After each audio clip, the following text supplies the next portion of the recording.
وادی رضا کی کوہ ہمالا رضا کا گئے، اور جس سمت دیکھیے وہ علاقہ رضا کا گئے۔ بسم اللہ الرحمن الرحیم۔ الحمد للہ رب العالمین، والصلاة والسلام علی سید المرسلین وعلی آلہ واصحابہ اجمعین۔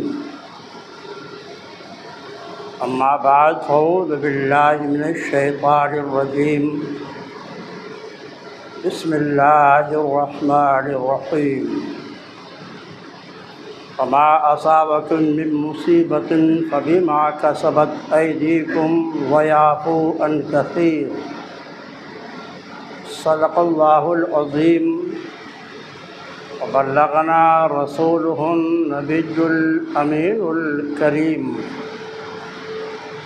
ونحن علی ذلک لمن الشاہدین والشاکرین، والحمد للہ رب العالمین۔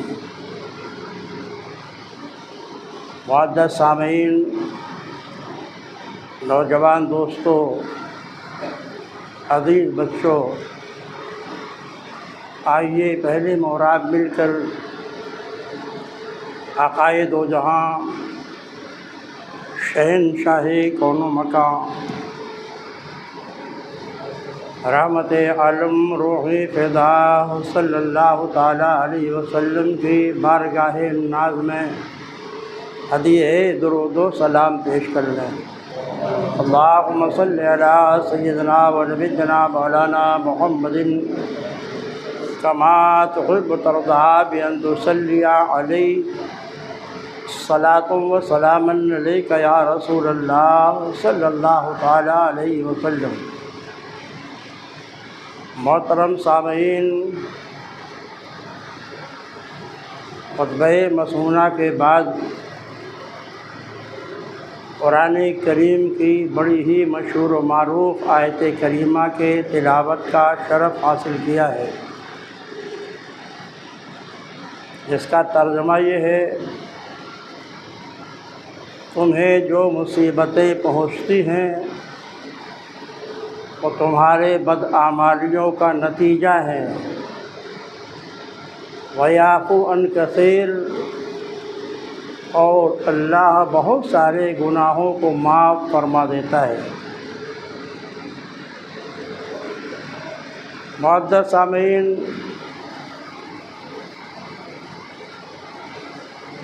گناہ کیا ہے؟ نیکی کیا ہے؟ ہر وہ قول،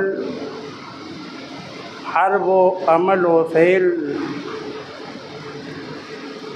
جس پر اللہ تعالیٰ نے وعید عذاب فرمائی ہے، یا اس کے ارتکاب کرنے والے کو جہنم میں داخل کرنے کا وعدہ کیا ہے، ہر ایسے قول و عمل کو شریعت میں گناہ کہا جاتا ہے۔ یعنی جو اللہ و رسول کو اس قدر ناپسند ہو کہ اگر وہ قول یا عمل کیا جائے تو پروردگار عالم کی جانب سے اسے اس بات کی وعید اور دھمکی دی گئی ہو کہ وہ جہنم میں جائے گا، سزا پائے گا۔ ہر ایسے گناہ، ہر ایسے قول و عمل کو گناہ کہا جاتا ہے،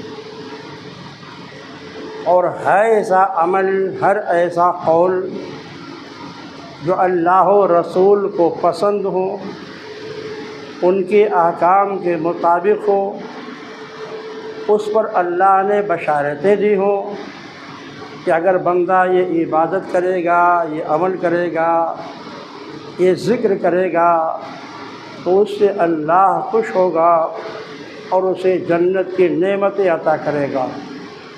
ہر ایسے فعل، عمل اور قول کو نیکی کہا جاتا ہے۔ اب گناہ دو طرح کے ہیں، ایک ہے گناہ کبیرہ، ایک ہے گناہ صغیرہ۔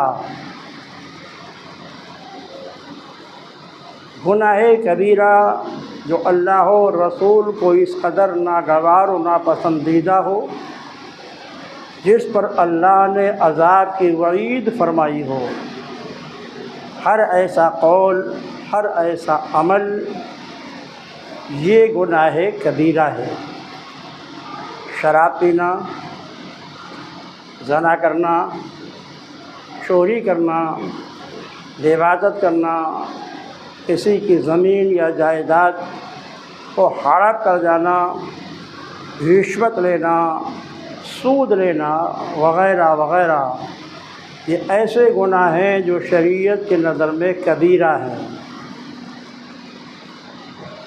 چھوٹے گناہ، آپ راستے میں چل رہے ہیں، آپ کی نظر پہلی بار کسی غیر محرم پہ پڑ گئی اور آپ نے فوراً اپنی نظر کو ہٹا لیا، یہ گناہ صغیرہ ہے۔ گناہ صغیرہ کا معاملہ تو آسان ہے۔ قرآن کہتا ہے ان الحسنات یذھبن السیئات ذالک ذکریٰ للذاکرین۔ نیکیاں یہ چھوٹے چھوٹے گناہوں کو ختم کر دیتی ہیں۔ وضو کیا آپ نے، حدیث پاک میں ہے کہ جو چھوٹے چھوٹے گناہ تھے وضو کے پانی کے ساتھ وہ جھڑ گئے۔ کلی کیا،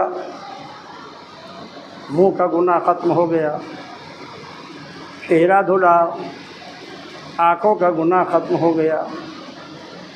ہاتھ دھلے، ہاتھوں سے اگر کوئی چھوٹا اور صغیرہ گناہ کیا ہے وہ مٹ گیا۔ قدم دھلا آپ نے تو اگر کسی چھوٹے گناہ کی طرف چل کے گئے تو وضو آپ نے کیا، اللہ نے اسے معاف کر دیا۔ تو چھوٹے گناہوں کا معاملہ تو آسان ہے، لیکن گناہ کبیرہ کا معاملہ بہت مشکل ہے۔ جب تک آدمی سچے دل سے توبہ نہیں کرے گا اس وقت تک کہ یہ بارگاہ الہی میں معاف نہیں ہوتا۔ پھر بڑے گناہوں کی بھی دو قسمیں ہیں، ایک وہ ہے جس کا تعلق اللہ سے ہے، دوسرا وہ ہے جس کا تعلق بندوں سے ہے۔ آپ نے کسی کی زمین ہڑپ کر لی ہے، کسی کا مکان ہڑپ کر لیا ہے، کسی کی رقم قرض لے کر آپ نے دبا دیا ہے، آپ نہیں دے رہے ہیں، یہ ایسا گناہ کبیرہ ہے جس کا تعلق بندوں کے حق سے ہے۔ اس میں دو باتیں آپ کو کرنی ہوں گی، پہلے تو بندے کا حق دیجیے یا اسے معاف کرائیے، پھر اس کے بعد صدق دل سے اللہ کی بارگاہ میں توبہ کیجیے، تبھی معاف ہوگا۔ اگر اللہ کے حقوق آپ نے مارے ہیں، نماز نہیں پڑھی آپ نے، تو یہ اس کا حکم یہ ہے کہ پہلے جو چھوٹی نمازیں ہیں اس کی قضا کرو، اور قضا کرنے کے بعد جو نماز چھوڑ دی تھی آپ نے اور جس کی قضا کر لی ایک گناہ تھا، پھر اس کے بعد آپ صدق دل سے توبہ کریں تو اللہ تعالیٰ اسے معاف فرما دے گا، بشرطے کی نمازوں کی قضا کر لیں۔ قرآن کریم نے کیا فرمایا؟ تمہیں جو مصیبتیں پہنچتی ہیں، جو تکلیفیں پہنچتی ہیں، جو بلائیں پہنچتی ہیں، یہ تمہارے بدعمالیوں کا نتیجہ ہے۔ اس کی تشریح و تفسیر توضیح حدیث مقدس میں ارشاد فرمایا گیا، بہت تفصیل ہے حدیث پاک میں۔ عزیزو، ماں باپ کو ستا کے گناہ کیا ہے، کبیرہ گناہ ہے، پہلے ماں باپ سے معافی مانگ لو، پھر خدا کی بارگاہ میں توبہ بھی کر لو۔ ماں باپ معاف کریں گے، تمہارے لیے دعا کریں گے، تمہارا خدا بھی معاف کرے گا۔ لیکن ماں باپ کو ستاتے جا رہے ہو، خدا سے معافی مانگتے جا رہے ہو، تو یہ گناہ معاف نہیں ہوتا، کیونکہ اس کا تعلق حق و لباس سے ہے۔ اب تاریخ کی روشنی میں مسلمانوں اسے سمجھنے کی کوشش کرو۔ آج ہماری بدعمالیوں کی وجہ سے ظالم حکمرانوں کو ہم پر مسلط کیا گیا ہے۔ آپ اور ہم سب عقیدہ رکھتے ہیں کہ پوری کائنات میں تصرف کرنے والی ایک ہی ذات ہے، وہ ہے رب العالمین کی۔ اس کے ارادے و مشیت کے بغیر ایک پتا بھی ہل نہیں سکتا۔ تو وہ تو رحمان و رحیم ہے، کریم ہے، پھر وہ ان بندوں پر ظالم حکمرانوں کو کیوں مسلط کر دیتا ہے؟ حدیث پاک میں فرمایا گیا، بلائیں جو آتی ہیں، مصیبتیں جو آتی ہیں، تمہارے بدعمالیوں ہی کی وجہ سے آتی ہے۔ جب مسلمانوں کی اکثریت گناہوں میں ڈوب جاتی ہے، اللہ کے حقوق کو پامال کر دیتی ہے، اپنے حقوق اللہ حق العباد کو ادا نہیں کرتی، تو رب العالمین ایک ایسے ظالم حکمراں کو مسلط کر دیتا ہے جو مار مار کر کے زمین پہ قبضہ کر کے، مکانات پہ قبضہ کر کے، اور مسلمانوں کی زندگی کو دشوار کر دیتا ہے۔ وہ تو رحمان و رحیم ہے، وہ تو بڑا کرم والا ہے۔ پھر مومن بندے جو اس کی ذات پر یقین رکھتے ہیں، ان کی سرکوبی کے لیے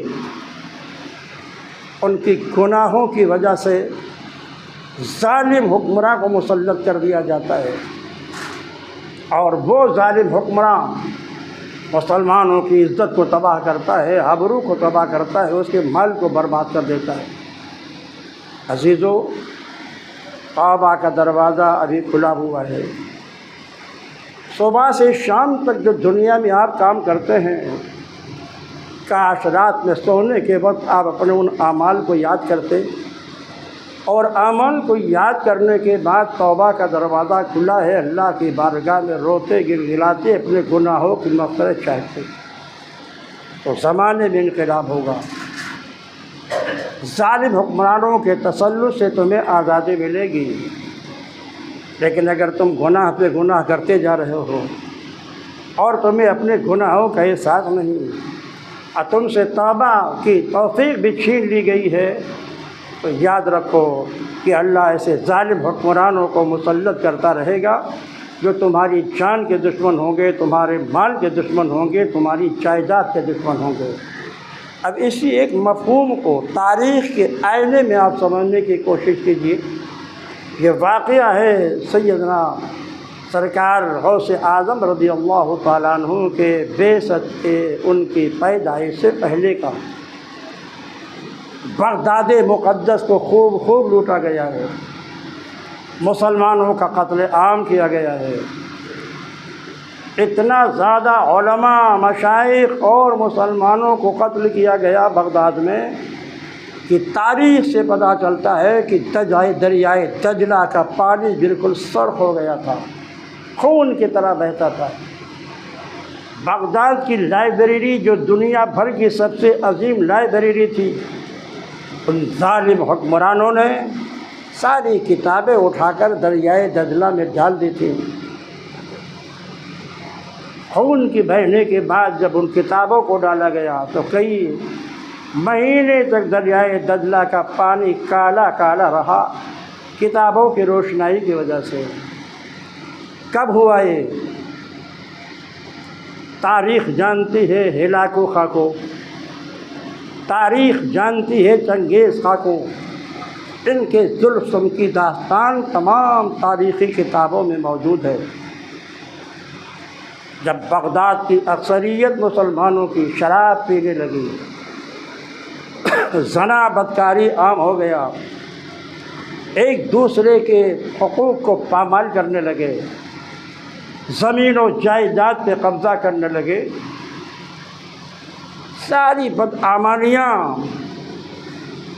مسلمانوں میں آ گئی، تو پھر ایک ظالم حکمراں ہلاکو خاکو پروردگار عالم نے ان مجرم و خطا کار اکثریت کی سرکوبی کے لیے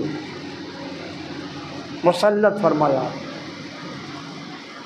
اور اس کا ظلم تاریخ میں اٹھا کر دیکھیے کس قدر تم ہزاروں علماء و مشائخ کی گردنیں کاٹ ڈالی گئی ہیں، کیونکہ لوگوں کو گناہ کرتے ہوئے دیکھنا علماء کی ذمہ داری تھی، ان کو منع کرتے۔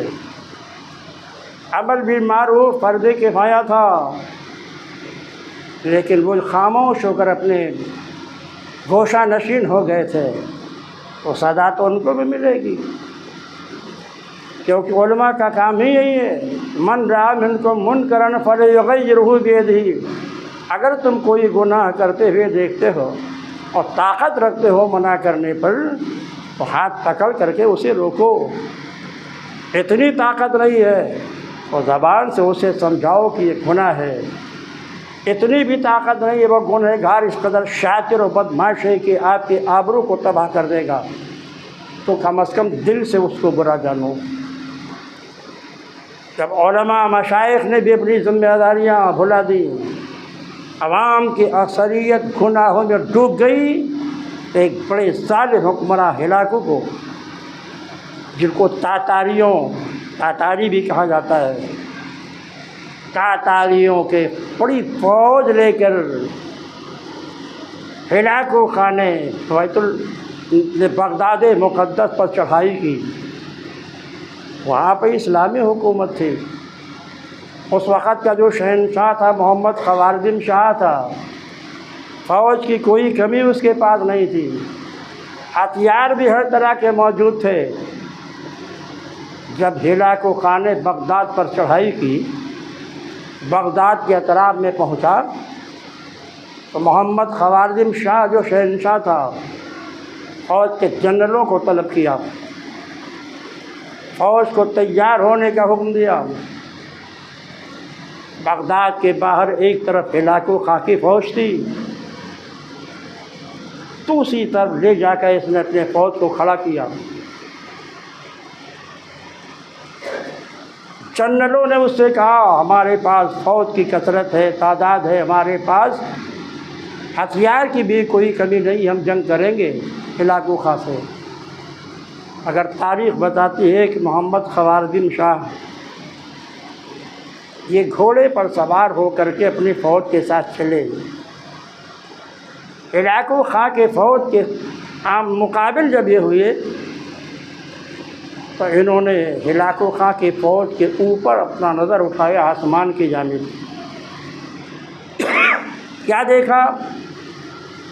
انبیاء کی ارواح، اولیاء کی ارواح ان کی فوج پر سایہ نہیں کیے ہوئے ہے، بلکہ وہ ہلاکو خان کے فوج کے اوپر سایہ کیے ہوئے ہیں،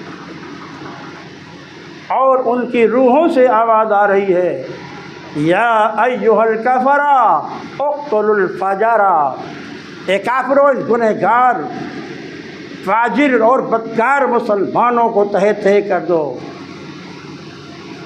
روح کی آواز سنتے ہیں خوارزم شاہ، اور ارواح انبیاء سے سنتے ہیں، ارواح اولیاء سے سنتے ہیں۔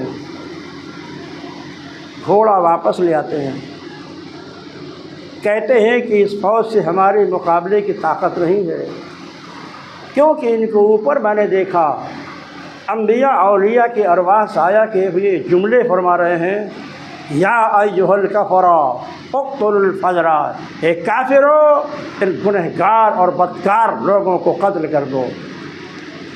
جنرل کہتے ہیں ہمارے پاس سب کچھ کا جیت نہیں سکتے۔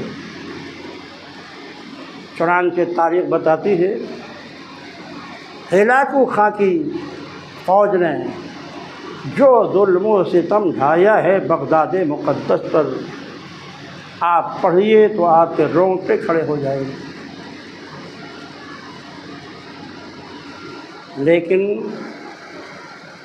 معزز مسلمان، یہ واقعہ سرکار غوث اعظم سے پہلے کا ہے، ہلاکو اور چنگیز خان کا واقعہ۔ ہلاکو کا انتقال ہوا اور اس کے لیے اپنے بیٹے کو اپنا جانشین و شہنشاہ بنایا، تگودار خان اس کا نام تھا۔ تغودار خاں جب وہاں کا شہنشاہ بنا، ہلاکو کے بعد اب جو مسلمان بچے تھے رو رہے تھے، گر گڑا رہے تھے، اللہ کی رحمت کو طلب کر رہے تھے۔ اب رحمت الہی کو توجہ ہوتی ہے، خراسان کے ایک ولی کو غیبی اشارہ ملتا ہے، آپ خراسان چھوڑ کر بغداد جائیے اور وہاں کے شہنشاہ کو اسلام کی تبلیغ کیجیے اور اسلام کا دعوت دیجیے۔ یہ قادری غلاموں میں تھے، غیبی اشارہ پایا، خراسان چھوڑ کر کے بغداد آئے۔ تغودار خاں کے محل کے دروازے پر جا کر کھڑے ہو گئے، انتظار کرنے لگے شہنشاہ کے نکلنے کا۔ وہ شکار کرنے گیا تھا اور شکار کر کے واپس آ رہا تھا۔ محل کے دروازے پر ایک مسلمان درویش کو دیکھا، اسے مذاق سوجا۔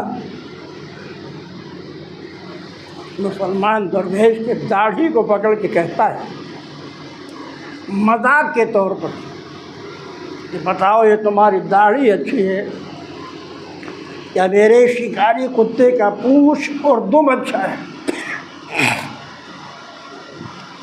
اللہ کا ولی غیبی اشارہ پا کے آیا تھا، ان کا جواب سنو، اگر میرے اعمال اللہ نے قبول فرما لیا، نمازیں، روزے، اعمال صالحہ بارگاہ الہی میں مقبول ہیں اور اللہ نے مجھے نجات دے دی تو میری داڑھی اچھی ہے،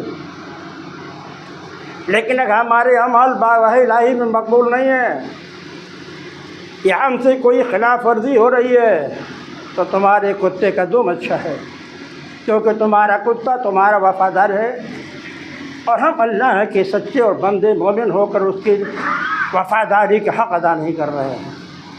اتنی گفتگو ان کی تھی کہ تاریخ بتاتی ہے کہ تیر و نشتر کی طرح اس کے دل میں جا کے چپ گئی۔ ان کو محل میں بلوایا اور اسلام کی حقانیت کے بارے میں تغودار خاں نے ان سے سوالات کی، بہت نرم دل سے دلائل و براہین کی روشنی میں اسلام کی حقانیت انہوں نے اس کو سمجھایا۔ بالآخر تغودار خاں اسلام میں داخل ہو گئے، اپنا نام احمد رکھا، مگر اس نے اس بزرگ سے کہا ابھی آپ میرے اسلام کا اعلان مت کیجیے، ہمارے بہت سارے سپہ سالار ہیں، جنرل ہیں، ہم انہیں پہلے اسلام کی طرف مائل کر لیں، جب وہ سارے جنرل اسلام کی طرف مائل ہو جائیں گے تو ہم اعلانیہ اپنے اسلام کو ظاہر کریں گے۔ کوشش کی اور اس کی کوشش پر اس کے سارے جنرل اسلام میں داخل ہو گئے، صرف ایک جنرل بڑا طاقتور تھا وہ انکار کرتا رہا، اور وہ بزرگ ہمیشہ ان کے محل میں آ کر اس کو تنبیہ کرتے رہے۔ تغودار خاں جس کا نام احمد ہو گیا تھا اسلام لانے کے بعد، اس نے ان بزرگ سے کہا کہ ایک ہمارا جنرل بہت طاقتور ہے، بڑا قوی ہے، بہت بہادر ہے، وہ اسلام کی طرف مائل نہیں ہو رہا ہے، تو آپ نے فرمایا میری ملاقات اس سے کرا دو، میری ملاقات کرا دو۔ شہنشاہ نے اپنے اس بڑے جنرل کو طلب کیا اپنے محل میں، اور یہ بزرگ بھی تشریف لائے، اسے اسلامی دلائل سمجھانے لگے تو وہ کہتا ہے میں فوج کا سپہ سالار ہوں، یہ دلیل ولیل ہم نہیں دیکھنا چاہتے، ہم تو قوت کے سامنے جھکتے ہیں، طاقت کے سامنے جھکتے ہیں، ہم فوجی جنرل ہیں، دلیل وغیرہ نہیں سننا چاہتے، قوت کے سامنے ہم گردن جھکاتے ہیں، اگر آپ کے اسلام میں طاقت ہے تو مجھے آپ مقابلے میں شکست دے دیجئے، میں اسلام قبول کر لوں گا۔ بہت ہٹا کٹا ظاہر جنرل تھا، طاقتور، وہ بزرگ بہت دبلے پتلے، پھونک دو تو اڑ جائے، معمولی لباس، مگر آپ نے اس کا چیلنج قبول کر لیا۔ فرمایا ٹھیک ہے، اعلان کر دو، بغداد میں فلاں جگہ ہمارا اور تمہارا اکھاڑے میں مقابلہ ہوگا۔ اب شہنشاہ تغو خاں احمد بڑا پشو پیش میں ہے کہ وہ جنرل اتنا طاقتور ہے کہ یہ بزرگ اس کا ایک گھونسا برداشت نہیں کر سکتے، اور اس سے مقابلے کی دعوت دے دی۔ خدا نہ خواستہ اگر یہ شکست کھا گئے تو ہماری ساری محنت برباد ہو جائے گی۔ مگر اس بزرگ نے کہا میری کمزوری کو مت دیکھو، میں اپنے جسمانی قوت کے بنیاد پر نہیں اتروں گا، رب العالمین کا سچا اور پکا غلام ہوں، سلسلہ قادریہ کی نسبت میرے ساتھ ہے، میں غیبی اشارے پہ آیا ہوں، اس لیے اعلان کرو۔ ہم اس کے مقابلے کے اکھاڑے میں اتریں گے۔ تاریخ بتاتی ہے لاکھوں کا مجمع جمع ہو گیا اس بزرگ کی کشتی دیکھنے کے لیے اس جنرل کے ساتھ۔ جنرل ان کو چھوٹی سی چڑیا سمجھتا تھا کہ ہم انہیں بسل دیں گے۔ اس نے پہلے خود اترنے سے پہلے ایک بہت بڑے پہلوان کو میدان میں اتارا کہ آپ اس کو شکست دے دیجئے، تبھی میں سمجھوں گا آپ مجھ کو شکست دے سکتے ہیں۔ تاریخ بتاتی ہے پہلوان ہاتھی کی طرح جھومتا ہوا اترا، اور یہ بزرگ دبلے پتلے تھے، یہ مقابلے کے لیے اترے۔ اکھاڑے میں اتر کر صرف ایک تماچا اسے مارا تھا، غیبی تماچے کی قوت برداشت نہ کر سکا، اس کی گردن کٹ کر کے الگ ہو گئی، پورے مجمع میں شور ہو گیا۔ جنرل نے کہا ہم بھی وعدے کے سچے ہیں، ہم نے آپ کی طاقت و قوت کو دیکھ لیا ہے، اس لیے ہمیں بھی پڑھائیے لا الہ الا اللہ محمد الرسول اللہ۔ عزیزو، سچا و پکا مومن جب مرتا ہے آدمی تو اللہ کی غیبی قوت بھی اس کے مدد کے لیے آگے بڑھتی ہے۔ جرم و گناہوں سے طاہر ہوتا ہے جب وہ بندہ، تو رحمت الہی بھی اس کو اپنے سائے میں لپیٹ لیتی ہے، اور جب گناہوں میں آدمی ڈوبتا ہے تو ظالم و حکمراں مسلط کیے جاتے ہیں تاکہ اس کی جان، اس کی مال، اس کی عزت کو تباہ کر دیں۔ اس لیے عزیزو، آپ دنیا کا ماحول ابھی دیکھ رہے ہیں کیا ہو رہا ہے، یہ ہماری بدعملیوں کا نتیجہ ہے۔ سونے کے بعد کم از کم آپ اتنا تو سوچئے کہ ہم نے دن میں جو کچھ کام کیا ہے کیا وہ سارے کام اللہ و رسول کے مرضی کے مطابق ہیں، یا ان میں سے کوئی ایسا بھی ہے جو گناہ ہے۔ سونے سے پہلے توبہ کر لیجئے، کیا معلوم یہ زندگی کا آخری لمحہ ہو اور سونے کے بعد آپ اٹھ نہ سکیں۔ اگر ہماری اجتماعیت آج اس پر عمل کر لے تو انشاءاللہ قرآن کے وعدے کے مطابق لا تہنوا ولا تحزنوا وانتم الاعلون ان کنتم مؤمنین، ڈرو نہیں، گھبراؤ نہیں، سچے مومن بن جاؤ، ہماری مدد تمہارے ساتھ ہوگی۔ پروردگار عالم ہمیں اپنے گناہوں سے توبہ کی توفیق عطا فرمائے۔ جن حضرات کے سنتیں